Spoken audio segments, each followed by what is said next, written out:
আজকালকে বাংলার জমিনে লক্ষ্য করলে দেখা যায় যেই মসজিদটা একতলা ছিল ওই মসজিদটা 2 তলা হয়ে যাইতেছে, 2 তলা মসজিদ 3 তলা করা হইতেছে, 3 তলা মসজিদ 4 তলা করা হইতেছে, ছোট মসজিদ ভেঙে ভেঙে বড় করা হইতেছে। এটা কি ভুল বললাম নাকি সঠিক? ওয়া মুসলমান, মসজিদ গুলাকে বড় করা হইতেছে ফজরের মুসল্লির জন্য নাকি জুমার মুসল্লির জন্য? কি বলেন? ফজরের মুসল্লির জন্য নাকি? এক কথা কোন? কিসের? সপ্তাহে একদিনে নামাজের জন্য মসজিদ বড় করে লাভ কি? কি বলেন? বলবেন তাহলে হুজুর করবেন না নাকি? অবশ্যই করবেন। আমি মসজিদ বড় করার বিপক্ষে না, অবশ্যই মসজিদ বড় করবেন, সাথে সাথে নামাজিও বাড়ানির দরকার আছে না নাই? ওয়া মুসলমান, মধ্যপাড়া যুব সংগঠনের ভাইদেরকে বলতেছি, ও ভাই শুনেন, মাহফিল করাইতেছেন আজকে কত বছর? 14। আগামী বছর আল্লাহ বাঁচাইলে 15তম হবে, অর্থাৎ 14 বছর ধরে করাইতেছেন। অবশ্যই করাবেন। আমি দোয়া করি আল্লাহ পাক যেন কিয়ামত পর্যন্ত এই মাহফিলটাকে কায়েম করে। আরো আস্তে কোন শয়তান শুনলে তো মাইন্ড করব। তবে ভাই, এই যুব সংগঠনের ভাইদেরকে হাতে পায়ে ধরে বলে যাব, ও ভাই, মাহফিল করানো অবশ্যই সওয়াবের কাজ। এই মাহফিলটা কারো কারো জন্য নাজাতের জরিয়া হইতে পারে। আল্লাহ পাক আপনাকে জান্নাত দিতে পারে, আপনি পেয়ে যাবেন, কিন্তু জান্নাত খোলার চাবি তো আপনার কাছে নাই। কেমন একটু বলবো একটু বলবো? হ্যাঁ, আপনাদের শিলমান্দি থেকে মনে করেন যে 3-4 বন্ধু 5 বন্ধু মিলে ঢাকাতে গিয়েছে, যারা ঢাকাতে কোনোদিন যায় নাই, এমন আছে না মানুষ? ঢাকায় গিয়া ঢাকা শহরের লাল নীল বাতি ঘুরে ঘুরে দেখতেছে, রাত্র হয়ে গেছে। এখন চিন্তা করতেছে, কিরে আত্মীয় স্বজন তো কেউ আমাদের নাই ঢাকাতে, আমরা রাত্র হয়ে গেছে, বাহিরে ঘোরাফেরা করলে তো পুলিশ ধরবে, আমরা থাকবো কোথায়? আরেক বন্ধু বলতেছে, কেন, আমরা হোটেল ভাড়া করবো, টাকা আছে না পকেটে? ঠিক আছে চল। হোটেল ভাড়া করার জন্য হোটেল খুঁজতেছে। নতুন মানুষ তো হোটেল ভালো করে চিনে না, মনে করেন যে বনানী গিয়েছে। যাওয়ার পরে একটা হোটেল অনেক কষ্টে খুঁজে বের করেছে। রিসিপশনে গিয়েছে হোটেলের ম্যানেজারের কাছে। হোটেল এর ম্যানেজার বলতেছে, আমার সম্পূর্ণ হোটেলে 50 তলা হোটেল। কয় তলা? 50 তলা হোটেল। আমার সম্পূর্ণ হোটেলের মধ্যে একটা মাত্র সিট আছে, রুম আছে, রুমটা বড় আছে, 4-5 জন থাকা যাবে, তবে এটা 50 তলার উপরে। কয় তলার উপরে? 50 তলার উপরে। তবে রাত্র অনেক বেশি হয়ে গেছে, 11টা বাজে, তো লিফট বন্ধ করে দেয়া হয়েছে। এখন যদি আপনারা রুম নেন তাহলে 50 তলা সিঁড়ি বেয়ে বেয়ে উঠতে হবে। এখন বলতেছে, কিরে সিঁড়ি বেয়ে বেয়ে যদি উঠতে হয়, এত কষ্ট করে উঠবো, কি লাভ রুম নিয়া? আরেকজন বলতেছে, কি রুম না নিয়ে করবে কি? বাহিরে ঘুরলে তো পুলিশ ধরবে, চুর ডাকাত বলে কি লাভে? আচ্ছা যাই হোক, সমস্যা নাই, আমরা জীবনে গল্প কি আর কম করেছি? গল্প করতে করতে রাত্র পার করে দিছি, এরকম গল্প করতে করতে উঠে যাব। কয় ঠিক আছে। সিট বুকিং দিয়েছে, বুকিং দিয়া 50 তলার উপরে রুমের মধ্যে যাওয়ার জন্য 5 বন্ধু রওনা হয়েছে। সিঁড়ি বায়া বায়া উপরে উঠে 1ম নম্বর বন্ধু গল্প শুরু করেছে, রাজনীতির গল্প। জোরে কোন, কি নীতি? আর একটু আস্তে কোন। রাজনীতি কি আমরা বাঙালিরা কম জানি নাকি? কি বলেন, কম জানি নাকি? রাজনীতির মধ্যে যদিও আমরা কিছু কাঁচা, কিন্তু গল্পে পরিপূর্ণ পাকা। ঠিক কিনা জোরে কোন? গল্প করতে করতে মনে করেন যে 10 তলা পার হয়ে গেছে, রাজনীতির গল্প আর শেষ হয় না। আরেক বন্ধু বলছে, অফ কর, এবার আমি শুরু করি। হে বন্ধু শুরু করেছে পরিবারের গল্প। করতে করতে করতে করতে করতে করতে মনে করেন যে আরো 10 তলা পার হয়ে গেছে, আরো 20 তলা পার হয়ে গেছে। এভাবে এক এক বন্ধু গপ করে আর উপরে উঠে। গল্প করার বাকি আছে বন্ধু একজন, তালাও আছে একটা। সর্বশেষ বন্ধু বলতেছে, কিরে আমরা তো উপরে উঠেই গেলাম, একটা মাত্র তালা বাকি আছে, আর কয়েক সিঁড়ি উপরে উঠলেই তো রুমের মধ্যে পৌঁছে যাব, তা আমার গল্প তো শুনলে না। বাদ দে, রাত্র অনেক হয়ে গেছে, এত কষ্ট করে উঠেছি, তোর গল্প অন্যদিন শুনবো। আরে ভাই শুন, তোরা তো অনেক লম্বা গল্প করলে, আমার গল্প মাত্র 2 লাইন। কয় লাইন? মাত্র 2 লাইন। আরেকজন বলতেছে, আরেক বন্ধু বলতেছে, আমাদের এত এত গল্প বেচারা শুনলো, বেচারার 2 লাইনের গল্প শুনি, একটু সমস্যা কি? কইতে দাঁড়া। কই কি? আমার গল্পটা হইল চাবি আনতে মনে নেই। চাবি আনতে? কিসের চাবি? রুমের চাবি। ম্যানেজার দিয়েছিল, আমি ওখানে ফেলে আসছি। ও যুবক ভাইয়েরা, আপনারা মাহফিল করাইতেছেন, মাহফিল জান্নাতের বাগান। আল্লাহ পাক রব্বুল আলামিন দয়া করে আপনাকে চাইলে জান্নাত দিয়েও দিতে পারেন। মান বানা লিল্লাহি মাসজিদান বানাল্লাহু লাহু বাইতান ফিল জান্নাহ। আল্লাহর নবী বলেন, যে ব্যক্তি মসজিদ বানায়, আল্লাহ পাক রব্বুল আলামিন তার জন্য জান্নাতে ঘর বানায়। মসজিদ তৈরি করে দিয়েছেন, মসজিদে দান করেছেন, আল্লাহ জান্নাত দিয়ে দিবে। কিয়ামতের ময়দানে আল্লাহর দরবারে যাবেন, আল্লাহ আমি তো মসজিদ বানায় আসছি, আমি তো মাহফিল করিয়েছি, আমি তো ইসলামের এই ভালো কাজ করেছি, ওই ভালো কাজ করেছি।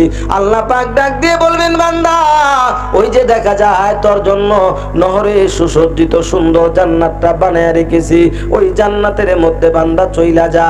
আপনাকে বলবে জান্নাতে যাওয়ার জন্য। আপনি জান্নাতের কাছে গিয়ে দেখবেন জান্নাতের মধ্যে তালা ঝুলানো, জান্নাতের মধ্যে তালা ঝুলানো। তখন কি আর যাওয়া যাবে নাকি? আল্লাহর কাছে দৌড়ে যাবেন, আল্লাহ এত সুন্দর একটা জান্নাত দিলা, চাবিটা তো দিয়ে দিলা না, বুঝেছি তুমি মনে হয় ভুলে গেছো। আল্লাহরে কয় ভুলে গেছে, চাবি তো দিলা না। আল্লাহ বলবে, বান্দারে ভুলে যাওয়া এটা আমার কাজ না, এটা বান্দার কাজ। ভুলে যাওয়া আল্লাহর দোষ নয়, এটা বান্দার দোষ। আল্লাহ কোনোদিন ভুলে যায় না, অর্থাৎ আমি আল্লাহ ভুলে যাই নাই, তোকে চাবি দিতে ভুলে যাই নাই। চাবি তো দুনিয়ার জমিনে দিয়েছিলাম। কেন কেন কেন? আলেমদের জবান থেকে কি শোনো নাই? নামাজ হইল জান্নাতের চাবি। দুনিয়াতে নামাজ পড়ো নাই তো আজকে জান্নাতের তালা খুলতে পারবা না। ও মুসলমান, নাজাত পাইতে হলে, আল্লাহর জান্নাতের মেহমান হইতে হলে, আল্লাহর জান্নাতের বাসিন্দা হইতে হলে নামাজ পড়ার দরকার আছে না নাই? আরো জোরে কোন আছে না নাই? অনেক মানুষ এখানে এসেছিলেন, কানায় কানায় ভর্তি করা ছিল প্যান্ডেল, অনেকেই চলে গেছেন। আল্লাহ পাক যেহেতু দয়া করে আমাদেরকে রেখেছেন, তার মানে আল্লাহ আমাদেরকে মহব্বত করেন, ঠিক কিনা জোরে কোন? এতে কোনো সন্দেহ আছে? সন্দেহ আছে? নাই। আল্লাহ পাক আমাদেরকে মহব্বত করেন, তাই আমরা আল্লাহর মহব্বতের বান্দা। আজকে থেকে ওয়াদা করব, আজকে থেকে ওয়াদা করব, মহিলা প্যান্ডেলেও যারা আছেন মহিলারা ওয়াদা করেন। আর যে সমস্ত সদস্য ভাইয়েরা মাহফিল করাইছেন আপনাদেরকেও বলতেছি, আজকে থেকে কি আমরা এই ওয়াদাটা করতে পারি? আল্লাহ পাক যতদিন হায়াতে বাঁচায় রাখে, বাকি জিন্দিগি এক ওয়াক্ত নামাজ, একদিনের নামাজও ছেড়ে দেব না, এক ওয়াক্তের নামাজও ছেড়ে দেব না। সেই ওয়াদা কি আমরা করতে পারি? কি বলেন? পারি তো ইনশাল্লাহ? পারি তো ইনশাল্লাহ? কারা কারা পারি? দুহাত উঁচু করে আল্লাহকে দেখাই। হাত উঠান, দুইটা হাত ভালো করে উঠান, আঙ্গুল করে এরকম সরাইয়া দেন। আল্লাহর ফেরেশতারা ক্যামেরা করতেছে, নাড়া দেন, নাড়া দেন, নাড়া দেন। আল্লাহর ফেরেশতারা ক্যামেরা করতেছে। হাত নামান। মাহফিল হচ্ছে এত বেশি, নামাজি বাড়ে না, ঠিক কিনা জোরে কোন? বাড়ার দরকার আছে না নাই? বাড়তে হবে। আজকে থেকে আমরা ওয়াদা করেছি, বাকি জিন্দিগি আর কোনোদিন নামাজ ছাড়বো না। কি বলেন? বলেন ইনশাআল্লাহ। আর একটু জোরে কোন ইনশাআল্লাহ। আজকে ফজর থেকে শুরু করে দেবো ইনশাআল্লাহ, স্টার্ট করে দেব, কোনোদিন আর নামাজ ছাড়বো না। তাহলে মাহফিল করানো সার্থক। আমি আপনি মাহফিলে এসে কষ্ট করে জেগে থাকা, এটা সার্থক। সারা রাত পর্যন্ত ওয়াজ শুনলেন, ফজরের নামাজটা পড়তে পারলেন না, এই ওয়াজ শোনার কোনো মূল্য আল্লাহর কাছে নেই। নামাজ আমাদেরকে পড়তে হবে। বলবেন যে হুজুর এভাবে বললে হবে না, আপনি আমার পায়ে ধরেন, আসেন আমি আপনার পা ধরতেছি, তারপরেও দয়া করে নামাজটা পড়েন, পড়েন নামাজটা। কারণ রাসূল বলেছেন আউয়ালু মা ইউহাসাবু বিহিল আবদু ইয়াউমাল কিয়ামাতি সালাহ, কিয়ামতের ময়দানে সর্বপ্রথম যে হিসাবটা নেওয়া হবে এটা হলো নামাজের হিসাব। আমার পূর্বের বক্তা আপনাদের এলাকার উনি কি হয় জামাই, উনি বলে গেছেন উনি অসুস্থ, ওনাকে দেখতে এসেছেন অনেকেই, আপনারাও শুনেছেন আমিও শুনেছি। যারা ওনাকে দেখতে গিয়েছেন অসুস্থতার কারণে ওনারা দুনিয়া থেকে বিদায় হয়ে গেছেন, কিন্তু হুজুরকে আল্লাহ এখনো দুনিয়াতে রেখেছেন। দোয়া করি আল্লাহ পাক ওনাকে পরিপূর্ণ সুস্থতা দান করুন। আর একটু জোরে কোন এই সমস্ত ওলামায়ে কেরাম দুনিয়াতে বেঁচে থাকার দরকার আছে না নাই?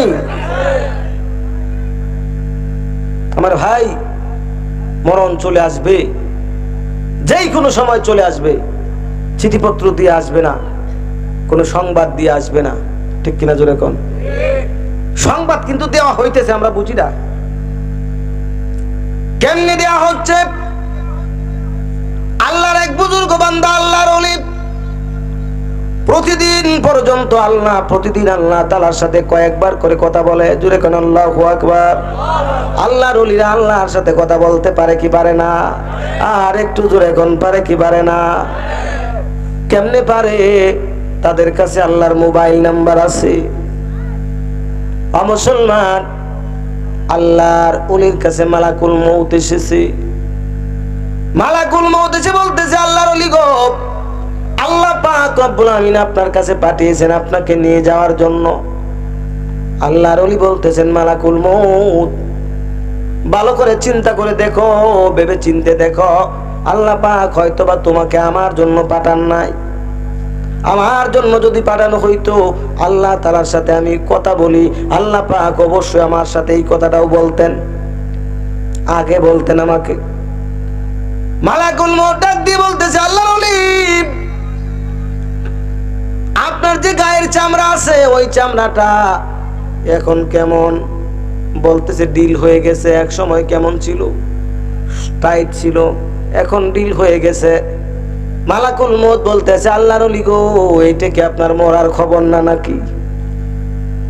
আপনার চুলগুলো কেমন ছিল? কালো কুচকুচে, আজকে কেমন? বলতেছে সাদা হয়ে গেছে। এটাও তো আপনার মরার সংবাদ। আপনার মুখ ভর্তি দাঁত ছিল, এখন দাঁত নাই, দাঁতগুলো আস্তে আস্তে পড়ে গেছে, এটাও তো মরার সংবাদ। আল্লাহ পাক অনেকগুলো সংবাদ আপনাকে দিয়েছে, আপনি তো বলতেছেন সংবাদ দেন নাই। আল্লাহ দেয় নাই, সংবাদ দিয়েছে, আপনি বুঝতে পারেন নাই, আপনার সময় শেষ হয়ে গেছে, এখন আপনাকে চলে যাওয়া লাগবে। ও মুসলমান, চলে যাওয়া লাগবে কি লাগবে না? আর একটু জোরে কোন, লাগবে কি লাগবে না? আমরা কত বোকা হয়ে গেছি। আমরা আজকে মানুষেরা মৃত্যু থেকে বাঁচার জন্য চেষ্টা করি, অথচ চেষ্টা করলেও বাঁচা যাবে না। আর জাহান্নাম থেকে বাঁচার জন্য চেষ্টা করি না। যদি চেষ্টা করতাম তাহলে বাঁচা যাইতো, ঠিক কিনা জোরে কর? জাহান্নাম থেকে যারা বাঁচার চেষ্টা করে আল্লাহ পাক রব্বুল আলামিন ওনাদেরকে বাঁচিয়ে দেন, ঠিক কিনা জোরে কর? ওয়া মুসলমান, এক নম্বর অপরাধ বলেছিলাম, দুনিয়ার জমিনে আমরা মুসল্লি ছিলাম না। নাজাত পাইতে হলে এক নম্বরে যেই কাজটা করা লাগবে, আপনি যে অবস্থায় থাকেন না কেন নামাজ পড়ার দরকার আছে না নাই? আর একটু জোরে কোন, দরকার আছে না নাই? মনে করেন আপনি হাওরের মধ্যে ভ্রমণ করতেছেন, সমুদ্রের মধ্যে ভ্রমণ করতেছেন, নৌকা ডুবে গেছে, আপনি একটা কাঠের টুকরা পেয়েছেন, ওই কাঠের টুকরার মধ্যে ধরে ধরে কোন রকম আপনার জীবনটা বাঁচিয়েছেন, সাঁতরাইতেছেন, আর যাকেই পাচ্ছেন দূরে দূরে ডাকতেছেন আমাকে বাঁচাও, আমাকে বাঁচাও। এমন সময় যদি আপনার কানের মধ্যে আজানের শব্দ যায়, অথবা আপনি বুঝতে পারেন নামাজের ওয়াক্ত হয়েছে, সাঁতরাবেন, কাঠের মধ্যে ধরে সাঁতরাবেন, আর ইশারায় নামাজ পড়বেন, তখনও নামাজ মাপ দেওয়া যায় না, মাপ নাই, পড়াই লাগবে, ঠিক কিনা জোরে কোন? মুসলমান, নামাজ পড়া লাগবে 1 নাম্বার, যদি নাজাত পেতে হয় নামাজ পড়া লাগবে 2 নাম্বার। 2 নাম্বার বলবো না, মনোযোগ দিব? কি বলেন? শেষ করে ফেলবো? চলবে আরো কতক্ষণ? সারাত্র? আপনারা দেখেন, আমি একটু পরে চলে যাব। 2 নাম্বার অপরাধ, ওয়ালাম নাকুনু তুইমুল মিসকিন।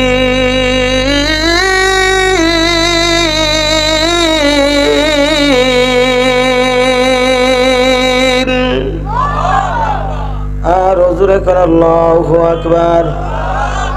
2 নাম্বার অপরাধ, সংক্ষেপ করে বলবো ভাই, 2 নাম্বার অপরাধ, আমরা মিসকিনকে খাদ্য দিতাম না। তার মানে নাজাত পাইতে হলে মিসকিনকে খাদ্য দেওয়ার দরকার আছে না নাই?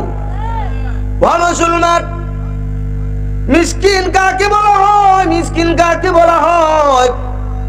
আমরা তো আজকালকে চিনি না। আপনাদেরকে প্রশ্ন করি, যেই ব্যক্তির গায়ের মধ্যে ছিঁড়া পাড়া ময়লা কাপড়, হাতের মধ্যে ভাঙা একটা প্লেট, ভিক্ষা করার প্লেট, মানুষের দরজায় দরজায় হাত পেতে পেতে বেড়ায়, অথবা বাস স্ট্যান্ডে, রেল স্টেশনে হাত পেতে পেতে বেড়ায়, ওই ব্যক্তিকে কি মিসকিন বলা হয় নাকি? কি বলেন? ওই ব্যক্তিকে কি বলা হয়? ফকির। তাহলে মিসকিন কে? মুসলমান, মিসকিন হলো গায়ের মধ্যে ভদ্রতার পোশাক আছে, চোখের মধ্যে লজ্জা আছে, দিনের পর দিন চলে যাইতেছে, ঘরের মধ্যে চুলার মধ্যে কোনো আগুন জ্বলে না, ঘরের মধ্যে কোনো খাবার নাই, চোখে লজ্জা আছে, কারো কাছে হাত পাতায় না, ঘরে খাবারও নাই, লজ্জার কারণে কারো কাছে বলেও না, ওই ব্যক্তি হলো মিসকিন। যদি আপনি আপনার বাড়ির পাশে এমন কেউ থেকে থাকে, আপনি যদি খবর নিয়ে তার বাড়িতে খাবার না পৌঁছান, কিয়ামতের ময়দানে কিন্তু ধরা খাওয়া লাগবে, নিশ্চিত ধরা খেতে হবে। আল্লাহর কোরআনের ঘোষণা। এমন মানুষ আমাদের সমাজে আছে না নাই? কি বলেন? আছে। উদাহরণ দিতে গিয়ে মাঝে মধ্যে আমি বলি, আমরা বাঙালিরা মিসকিনকে কত খাদ্য দিতে পারি, করোনা একেবারে চোখে আঙ্গুল দিয়ে দেখা গেছে।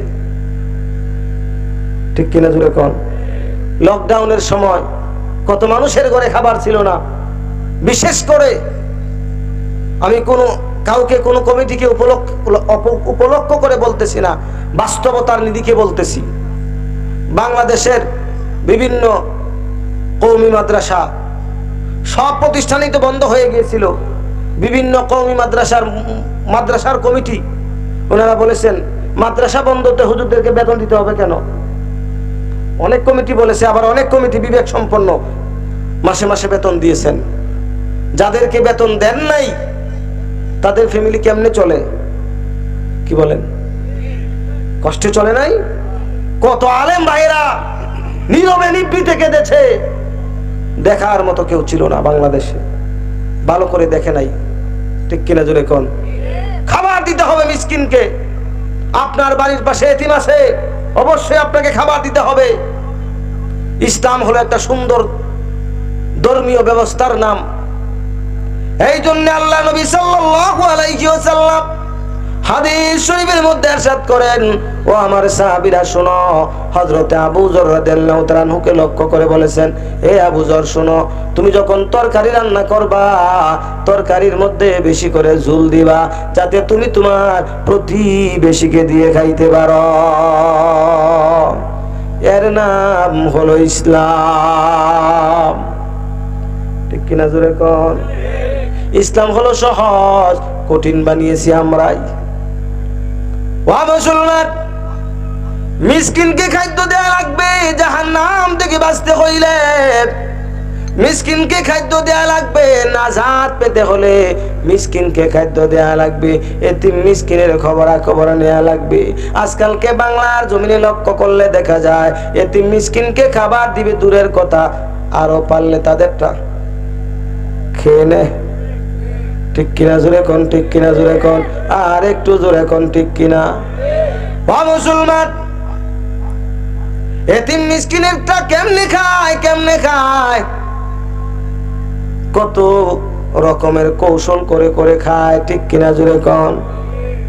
না না না, ওগুলো বাদ দেয়া লাগবে। কিয়ামতের ময়দানে নাজাত পেতে হলে এতিম মিসকিনের মাল খাওয়া যাবে নাকি?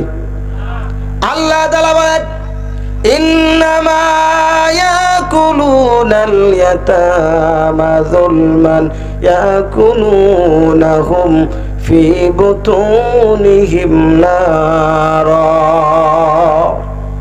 যেই ব্যক্তি জবরদখল করিয়া, কলা কৌশল করিয়া কোনোভাবে এতিম মিসকিনের মাল খায়, তারা যেন পেটের মধ্যে মাল ঢুকায় না, তারা যেন জাহান্নামের আগুন ঢুকায়। অমুসলমান, মিসকিনকে খাদ্য দিলে লাভ আছে না নাই? আর একটু জোরে কোন, লাভ আছে না নাই? অতি সংক্ষেপে আমি আপনাদের সম্মুখে বর্ণনা করব কেমন লাভ। আল্লাহর একজন বান্দা ছিলেন হযরতে আব্দুল্লাহ ইবনে মুবারক রাহমাতুল্লাহি আলাইহি। জবরদস্ত একজন মুহাদ্দিস ছিলেন, আলেম হয়েছে। আব্দুল্লাহ ইবনে মুবারকের নাম জানে না এমন কোন আলেম আপনি দুনিয়াতে খুঁজে পাবেন না। বিশাল মুহাদ্দিস আব্দুল্লাহ ইবনে মুবারক রাহমাতুল্লাহি আলাইহি। উনার সিস্টেম ছিল, সারা বছর যা ইনকাম করতেন, এক ভাগ এতিম মিসকিনের মধ্যে দান করতেন, আর এক ভাগ দিয়া উনি হজ করার জন্য যেতেন, আর এক ভাগ পরিবার পরিজনের জন্য খরচ করতেন।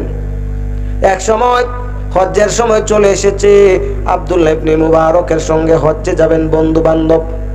আলেম উলামাদের সাথে মানুষ হজে যায় কি যায় না? কেন যায়? কারণ আলেমরা সবকিছু জানে, ঠিক কিনা জোরে কোন। ও মুসলমান, আব্দুল্লাহ ইবনে মুবারক রাহমাতুল্লাহির সঙ্গে হজ্জে যাওয়ার জন্য অনেক মানুষ ওনার বাড়িতে জড়ো হয়েছেন। হজ্জে চলে যাবেন, রওনা হয়ে যাবেন অবস্থা। এমন সময় ওনার ছোট্ট ছেলেটা কান্না করতে করতে বাড়িতে এসেছে। 4-5 বছরের ছেলেটা কান্না করতে করতে বাড়ির ভিতরে ঢুকেছে। বাবার চোখে ধরা পড়েছে, সন্তানটা কান্না করতেছে। বাবা ডাক দিয়ে বলে, কিরে সন্তান, কান্না করতেছো কেন? সন্তান বলতেছে, আব্বা গো, আমাদের পাশের বাড়িতে গোশত রান্না হয়েছিল, তাদের বাড়িতে এক টুকরা গোশত চাওয়ার জন্য গিয়েছিলাম, দেয় নাই, এই জন্য কাঁদতেছি। আব্দুল্লাহ ইবনে মুবারক শুনে মনের মধ্যে একটু কষ্ট পাইলেন। কি বলেন, কষ্ট পাওয়ার কথা কি কথা না? কি বলেন, কথা কি কথা না? ছোট মানুষ এক টুকরা গোশত দিয়ে দিলেই তো পারত। আব্দুল্লাহ ইবনে মুবারক রাহমাতুল্লাহ আলাইহি ছোট বাচ্চাটাকে ধরে নিয়া ওই প্রতিবেশীর বাড়ির সামনে চলে গেলেন। ডাক দিয়ে বলতেছেন, ভাইজান বাড়িতে আছেন নাকি? জি হ্যাঁ, বাড়িতে আছি। ও মুসলমান, আপনার বাড়িতে একটু আমার দরকার ছিল। ঠিক আছে। সালাম দিয়া বাড়ির ভিতরে প্রবেশ করলেন। প্রবেশ করে বলতেছে, ভাইজান ওই যে বাচ্চাটা আমার সাথে করে নিয়ে আসছি, ওটাকে চিনেন নাকি? জি হুজুর চিনি, এটা আপনার ছেলে। আপনি চিনতে পেরেছেন তাহলে? জি চিনতে পেরেছি। আপনার বাড়িতে গোশত রান্না হয়েছে নাকি? জি হুজুর, আমার এই ছেলেটা এক টুকরা গোশত চাওয়ার জন্য এসেছিল নাকি? জি হুজুর। দিয়ে দিলেই তো পারতেন, না দিয়া তাকে আপনি তাড়ায় দিয়েছেন কেন? কেন কেন? আপনার সাথে আমার কোনো শত্রুতা আছে নাকি? আমার সাথে আপনার কোনো শত্রুতা আছে নাকি? আমি আপনার কাছে আমি কোনো অপরাধ করেছি নাকি? এই কথা বলার পরে প্রতিবেশী আব্দুল্লাহ ইবনে মুবারক রাহমাতুল্লাহ আলাইহির কথা শুনিয়া চোখের পানিগুলো ঝর্ণার মতো গড়গড় করে ছেড়ে দিয়েছেন। আর ডাক দিয়ে বলতেছেন, হুজুর আমার বাড়িতে যেই গোশত রান্না হয়েছে, ওই গোশত আপনারা তো সাহেবে মাল, এই গোশত আপনাদের জন্য খাওয়া জায়েজ নাই, এই জন্য আপনার সন্তানকে গোশত দিলাম না। আব্দুল্লাহ ইবনে মুবারক বলতেছেন, কেমনে? একই গোশত আপনাদের জন্য খাওয়া জায়েজ, আমাদের জন্য খাওয়া জায়েজ না, এটা কেমনে বুঝিয়ে বলেন? লোকটা বলতেছে, হুজুর তাহলে শুনেন, আজকে 15 দিন হয়ে গেছে আমার চুলার মধ্যে কোনো আগুন জ্বলে না। প্রতিদিন কাজের সন্ধানে যাই, বের হয়ে যায়, কাজও করতে পারি না, টাকা পয়সাও ইনকাম করতে পারি না, খাবারও আনতে পারি না, সন্তানদের মুখেও দিতে পারি না। এইভাবে 15 দিন পার হয়ে গেছে। সন্তানগুলো খিদার যন্ত্রণায়, ক্ষুধার যন্ত্রণায় মরে যাইবে যাইবে অবস্থা। আজকে কাজ থেকে বাড়িতে আসতেছিলাম, আসার পথে রাস্তার মধ্যে দেখলাম একটা মরা গাধা পড়ে আছে। মনে মনে চিন্তা করলাম, সন্তানদের জীবন বাঁচাইতে হইলে ওই মরা গাধার গোশত নেওয়া ছাড়া কোনো উপায় নাই, এটা নেওয়াই লাগবে। বাড়িতে চলে গেলাম। বাড়িতে গিয়া ছোট একটা চাকু নিয়া এদিক সেদিক তাকায় দেখলাম কেউ যখন দেখে না, তখন মরা গাদা থেকে মরা গাদার চামড়াটা ছিলিয়া বড় একটা গোশতের টুকরা নিয়ে বাড়িতে এসেছি। স্ত্রীর কাছে দিয়েছি, লবণ আর পানি দিয়া কোন রকম সিদ্ধ করেছি। পকেটে টাকা নাই তো ঘরে মশলা কোত্থেকে আসবে, লবণ আর পানি দিয়া কোন রকম সিদ্ধ করেছি। সিদ্ধ করে সন্তানদের মুখে দিয়েছে। সন্তানগুলো খেয়ে খাওয়া দাওয়া করিয়া সন্তানগুলো মরা গাদার গোশত খেয়ে কোন রকম জীবন ধারণ করে খেলাধুলা করতেছে। হুজুর, মরা গাদার গোশত যদি আপনার সন্তানকে না দিয়া কোনো ভুল করে থাকি, আল্লাহর ওয়াস্তে আমাকে মাফ করে দেন। মুসলমান, আব্দুল্লাহ ইবনে মুবারক রাহমাতুল্লাহ আলাইহি কথাগুলো শুনতেছেন আর চোখের কোণা থেকে পানি বের হয়ে গাল বেয়ে বেয়ে পড়তেছে। কারণ মুসলমান তো, একজন মুসলমানের কষ্ট দেখলে আর একজন মুসলমানের কষ্ট হয় কি হয় না? কি বলেন, হয় কি হয় না? অমুসলমান, ওই যে ফিলিস্তিনে মুসলমানদেরকে মারা হইতেছে, ছোট্ট ছোট্ট শিশু বাচ্চাদেরকে মারা হইতেছে। অনেকে এমনও আছে 3 বছরের সন্তান বাদে ফ্যামিলিতে যে কয়জন ছিল সকলেই ইসরায়েলি লাল কুত্তার বাহিনীর বোমার আঘাতে মারা গেছে। 3 বছর বয়সের একটা বাচ্চা আছে, মরু ময়দান দিয়ে হাঁটতেছে, কোথায় যাবে, কার কাছে যাবে, কি তার ভবিষ্যৎ ওই সন্তান জানে না। এমনও আছে না? না, ঘাস খাইতেছে, ঘাস। ইন্টারনেটের কল্যাণে আমরা দেখেছি। এগুলো দেখলে মনের অজান্তেই চোখ থেকে পানি গড় গড় করে পড়ে, ঠিক কিনা জোরে কর? কারণ তারা তো মুসলমান। মুসলমানের কষ্ট দেখার পরে যদি কোনো মুসলমানের অন্তরে কোনো আঘাত না লাগে, আল্লাহ রসুলের হাদিস বলতেছে সে মুসলমান নয়, সে মুনাফিক। ঠিক কিনা জোরে কর? মুসলমান বলতেছিলাম, আব্দুল্লাহ ইবনে মুবারক রাহমাতুল্লাহ আলাইহি কথাগুলো শুনতেছেন আর চোখ থেকে পানির ফোঁটাগুলো গাল বেয়ে বেয়ে পড়তেছে। মুসলমান, আব্দুল্লাহ ইবনে মুবারক রাহমাতুল্লাহ আলাইহি লোকটাকে বলতেছেন, ভাইজান, আপনি আমার বাড়ির পাশে বসবাস করেন, আমার প্রতিবেশী, আপনি এত কষ্টে আছেন, আমি খবর নিতে পারলাম না, এই জন্য আল্লাহর দরবারে আপনি আমাকে আসামি বানায়েন না।